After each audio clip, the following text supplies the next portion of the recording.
بسم اللہ الرحمن الرحیم۔ السلام علیکم۔ حضرت فاطمہ رضی اللہ تعالی عنہ حضرت محمد صلی اللہ علیہ وآلہ وسلم کی سب سے چھوٹی صاحبزادی تھیں۔ سب سے چھوٹی صاحبزادی ہونے کے باعث بچپن ہی سے اپنے والد جناب رسول اللہ صلی اللہ علیہ وآلہ وسلم اور والدہ ماجدہ حضرت خدیجۃ الکبریٰ رضی اللہ تعالی عنہ کی لاڈلی تھیں۔ حضور نبی کریم صلی اللہ علیہ وآلہ وسلم نے جب اعلان نبوت کیا تو وہیں قریش جو آپ صلی اللہ علیہ وآلہ وسلم کو صادق و امین کے لقب سے جانتے اور مانتے تھے، آپ صلی اللہ علیہ وآلہ وسلم کے دشمن بن گئے اور آپ صلی اللہ علیہ وآلہ وسلم کو ہر ممکن ایذا رسانی سے، حق گوئی سے روکنے کی کوشش کرنے لگے۔ اس وقت حضرت فاطمہ رضی اللہ تعالی عنہ کی عمر تقریباً 5 سال تھی، یعنی حضرت فاطمہ رضی اللہ تعالی عنہ نے جب سے ہوش سنبھالا تب سے ہی سخت ترین حالات کا سامنا کیا۔ آپ رضی اللہ تعالی عنہ کا بچپن کھیل کود کے بجائے قریش مکہ کی ستم ظریفیاں دیکھتے اور برداشت کرتے گزرا۔ امام جلال الدین سیوطی رحمۃ اللہ علیہ نے حضرت عبداللہ ابن مسعود رضی اللہ تعالی عنہ سے روایت نقل کی ہے کہ بعثت کے ابتدائی زمانے میں ایک دن ابو جہل نے سیدہ فاطمہ رضی اللہ تعالی عنہ کو کسی بات پر تھپڑ مار دیا۔ آپ رضی اللہ تعالی عنہ روتی ہوئی اپنے والد محترم جناب رسول اللہ صلی اللہ علیہ وآلہ وسلم کے پاس آئیں اور ابو جہل کی شکایت کی۔ آپ صلی اللہ علیہ وآلہ وسلم نے فرمایا، بیٹی جاؤ اور ابو سفیان کو ابو جہل کی اس حرکت سے آگاہ کرو۔ حضرت فاطمہ الزہرا رضی اللہ تعالی عنہ ابو سفیان کے پاس گئیں اور سارا واقعہ سنایا۔ ابو سفیان نے سیدہ فاطمہ الزہرا رضی اللہ تعالی عنہ سے فرمایا کہ جس طرح اس نے تمہارے چہرے پر تھپڑ مارا تم بھی اس کے منہ پر تھپڑ مارو۔ چنانچہ سیدہ فاطمہ رضی اللہ تعالی عنہ نے ابو جہل کے منہ پر جا کر تھپڑ مارا اور پھر گھر جا کر یہ بات حضور صلی اللہ علیہ وآلہ وسلم کو بتلائی۔ آپ صلی اللہ علیہ وآلہ وسلم نے دعا فرمائی، الہی ابو سفیان کے اس سلوک کو نہ بھولنا۔ علماء کرام لکھتے ہیں کہ یہ حضرت فاطمہ رضی اللہ تعالی عنہ کی نسبت سے کی گئی اس دعا کا ہی نتیجہ تھا کہ ابو سفیان رضی اللہ تعالی عنہ فتح مکہ کے موقع پر مشرف با اسلام ہوئے۔ حضرت فاطمہ رضی اللہ تعالی عنہ کی کم سنی میں ایک مرتبہ نبی کریم صلی اللہ علیہ وآلہ وسلم کعبہ معلیٰ کے قریب نماز ادا کر رہے تھے۔ ابو جہل کے کہنے پر عقبہ بن ابی معیط نے اونٹ کی اوج یعنی اوجڑی لا کر حضرت صلی اللہ علیہ وآلہ وسلم کے کندھوں کے درمیان ڈال دی، جبکہ آپ صلی اللہ علیہ وآلہ وسلم سجدے کی حالت میں تھے۔ ابو جہل اور اس کے ساتھی یہ منظر دیکھ کر ہنستے ہنستے ایک دوسرے پر گرتے تھے۔ جو ہی یہ خبر حضرت فاطمہ رضی اللہ تعالی عنہ کو ملی تو آپ رضی اللہ تعالی عنہ بے چینی کے عالم میں نبی پاک صلی اللہ علیہ وآلہ وسلم کے پاس پہنچی اور غلاظت کو آپ صلی اللہ علیہ وآلہ وسلم سے دور کر دیا۔ جوں جوں رسول اللہ صلی اللہ علیہ وآلہ وسلم اللہ کی وحدانیت کا نعرہ بلند کرتے چلے گئے، توں کفار مکہ کے رویے سخت سے سخت تر اور مظالم روز بروز بڑھتے چلے گئے۔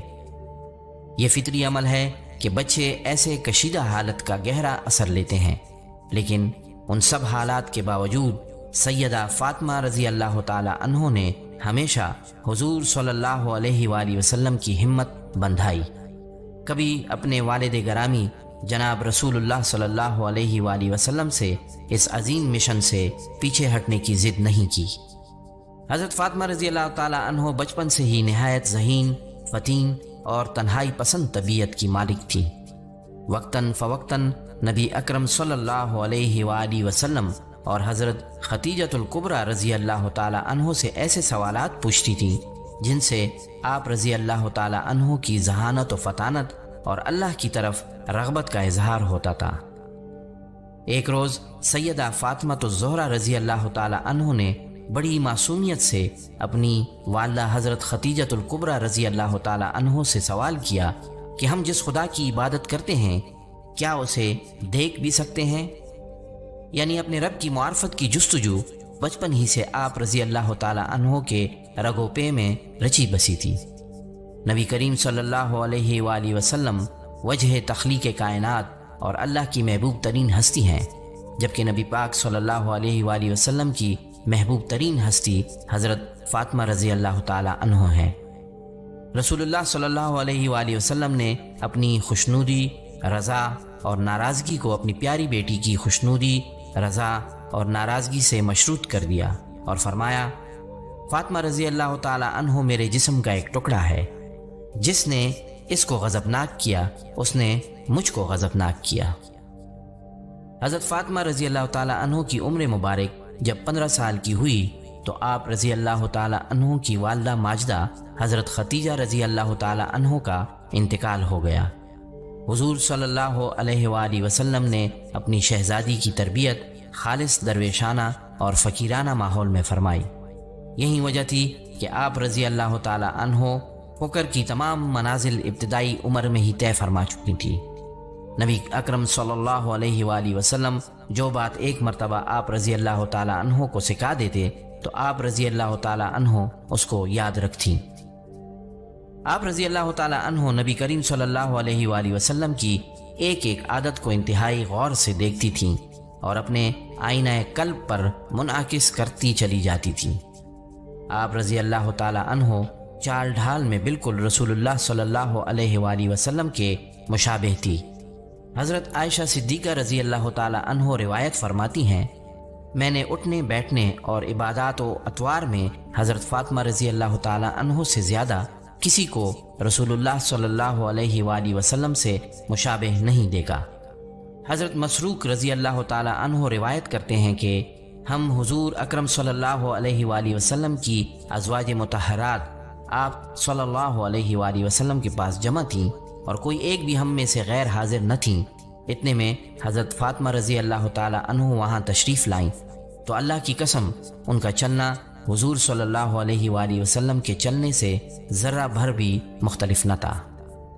نبی اکرم صلی اللہ علیہ وآلہ وسلم نے جب مدینہ منورہ سے ہجرت فرمائی تو آپ صلی اللہ علیہ وآلہ وسلم کے ساتھ حضرت ابو بکر صدیق رضی اللہ تعالیٰ عنہ تھے اور اہل خانہ میں سے کوئی نہیں گیا۔ پھر کچھ عرصے بعد اللہ کے حکم سے اہل خانہ کو بھی مدینہ منورہ بلوا لیا۔ 2 ہجری میں حضور صلی اللہ علیہ وآلہ وسلم نے اپنی پیاری اور لاڈلی صاحبزادی کا نکاح اللہ کے حکم سے حضرت علی رضی اللہ تعالیٰ عنہ سے فرمایا۔ حضرت عبداللہ ابن مسعود رضی اللہ تعالیٰ عنہ روایت کرتے ہیں کہ حضور صلی اللہ علیہ وآلہ وسلم نے فرمایا کہ اللہ تعالیٰ نے مجھے حکم فرمایا کہ میں فاطمہ رضی اللہ تعالیٰ عنہ کا نکاح علی رضی اللہ تعالیٰ عنہ سے کروں۔ سیدہ فاطمہ رضی اللہ تعالیٰ عنہ صبر و رضا کا پیکر تھیں۔ حضرت علی رضی اللہ تعالیٰ عنہ مالی طور پر اتنے مستحکم نہ تھے، مگر سرور کائنات صلی اللہ علیہ وآلہ وسلم کی لخت جگر سیدۃ النساء حضرت فاطمہ رضی اللہ تعالیٰ عنہ نے کبھی شکوے کا ایک حرف بھی اپنی زبان سے نہ نکالا۔ گھر کے تمام کام کاج آپ رضی اللہ تعالیٰ عنہ خود اپنے دست مبارک سے سر انجام دیتی تھیں۔ اس کے باوجود کبھی بھی خدا کی ذات اور اس کے ذکر سے غافل نہ ہوتی تھیں۔ کام کاج کر کے آپ رضی اللہ تعالیٰ عنہ کے ہاتھوں میں چھالے پڑ جاتے تھے، لیکن آپ رضی اللہ تعالیٰ عنہ اللہ کی رضا پر راضی رہتی تھیں۔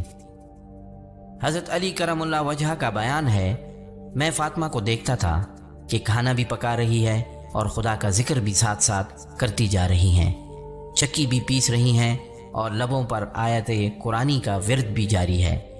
حضرت امام حسن رضی اللہ تعالیٰ عنہ سے روایت ہے، میں نے اپنی ماں کو شام سے صبح تک عبادت کرتے اور خدا کے حضور گریہ و زاری کرتے دیکھا، لیکن انہوں نے اپنی دعاؤں میں اپنے لیے کوئی درخواست نہ کی۔ انہوں نے صبر و رضا کی تربیت گاہ میں پرورش پائی۔ جب وہ چکی چلا رہی ہوتی تو ان کے لبوں پر قرآن کی تلاوت ہوتی۔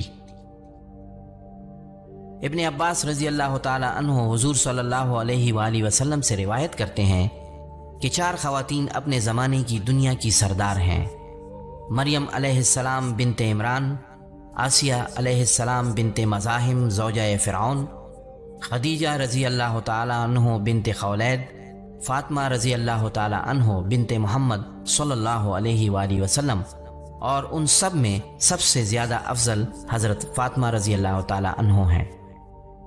ام المومنین حضرت سلمہ رضی اللہ تعالی عنہ فرماتی ہیں کہ رسول خدا صلی اللہ علیہ وآلہ وسلم نے میرے گھر میں حضرت فاطمہ الزہرا رضی اللہ تعالی عنہ، حضرت حسن و حسین رضی اللہ تعالی عنہ اور حضرت علی کرم اللہ وجہہ کو بلایا اور ان سب کو کملی میں لے کر خدا تعالیٰ کے حضور میں دعا فرمائی، یا اللہ یہ میرے اہل بیت ہیں، تو ان سے ہر آلودگی کو دور کر کے خوب پاکیزہ فرما دے۔ حضور صلی اللہ علیہ وآلہ وسلم کو حضرت فاطمہ رضی اللہ تعالی عنہ سے اس قدر محبت تھی کہ جب آپ صلی اللہ علیہ وآلہ وسلم سفر پر تشریف لے جاتے تو سب سے آخر پر آپ رضی اللہ تعالی عنہ سے ملاقات فرماتے، اور جب سفر سے واپس تشریف لاتے تو سب سے پہلے آپ رضی اللہ تعالی عنہ سے ملاقات فرماتے۔